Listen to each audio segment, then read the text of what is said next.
Deschis? Microfonul este deschis, da? E grea situația de aici, că vreau să fiu alături de voi din absolut orice punct de vedere, dar situația văd că este din ce în ce mai grea. Se vede bine, se aude bine. Haideți să profităm de secundele astea, de minutele astea și să trecem direct la subiect. Am capturat doi pești care ne-au dat încredere în ceea ce am făcut aici, cum am abordat situația de astăzi, fiind una schimbătoare față de cea de ieri.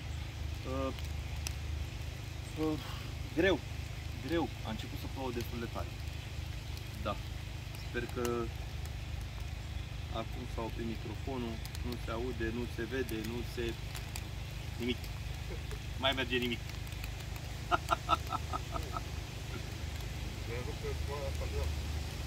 Vroiam, pregătisem și poze pentru voi, pregătisem și video, pregătisem absolut de toate. Eram pregătit cu toate armele ca să pot să vin alături de voi.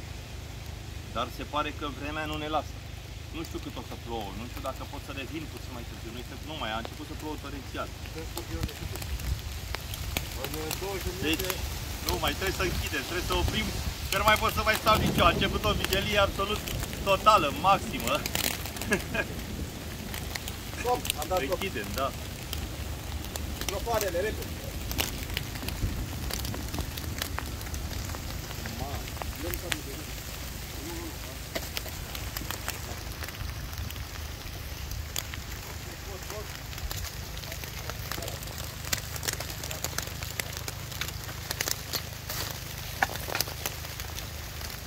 Priza, întoarce priza, lasă ca sau poți? Hai, filmezi gătă? Da!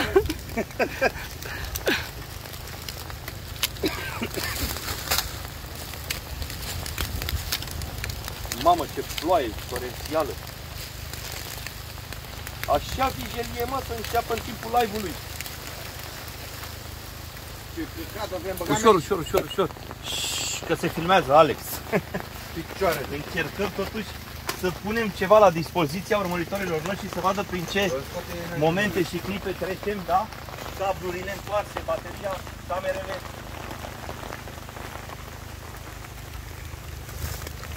Scoatele din... așa. Ia bateria. Ia cablul de pe jos, încărcătorul.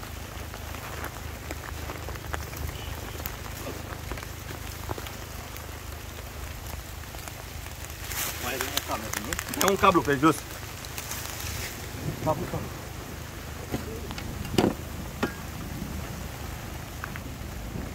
Dar de ce n-ai început tu vreme rea?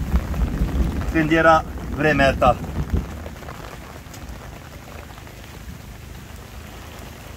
Dacă tot plouă, să ne mai încălzim nițel.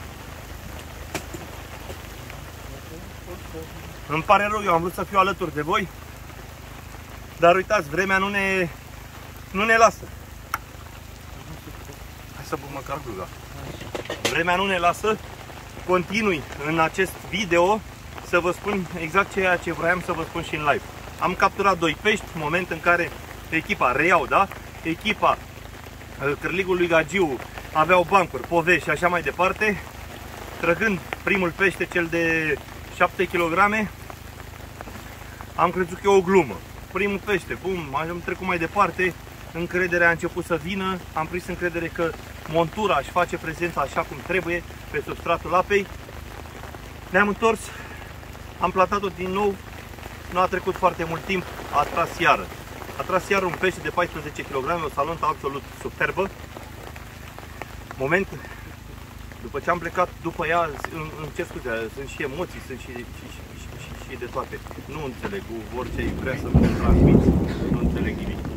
Am ajuns în larg, am aruncat ancora, ne-am plantat acolo, am făcut drill-ul din ancoră, pentru că, după cum știți, semnalul GPS de anul acesta implementat de conducerea IBCC 2022, Fishing and Hunting, nu ne mai permite să depășim zonele stânga-dreapta. Și nici stânga-dreapta și nici în fața mai mult de 500 de metri. Avem 150 de metri deschidere pe 500 de metri. Ăsta este standul nostru. Mi l-am punctat cu atrope luminoase, cu balize luminoase atrope. am făcut drill-ul din standul nostru după ce ne-am ancorat și am durat undeva la vreo aproximativ 20 de minute drill-ul. Era un pește nervos, o salontă grea, frumoasă, burtoasă. Am crezut că are 17-18 pe acolo. Dar, din păcate, a avut doar 14 kg. Avem încredere, avem susținerea voastră, avem tot ce ne trebuie. N-avem vreme care să ne ajute să fiu alături de voi, să vă spun toate astea în direct și în live. Am să încerc, dacă voi putea mai târziu, să intru în live după un telefon.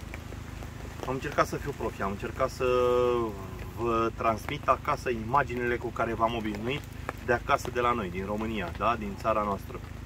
Dar se pare că aici vremea ne joacă peste.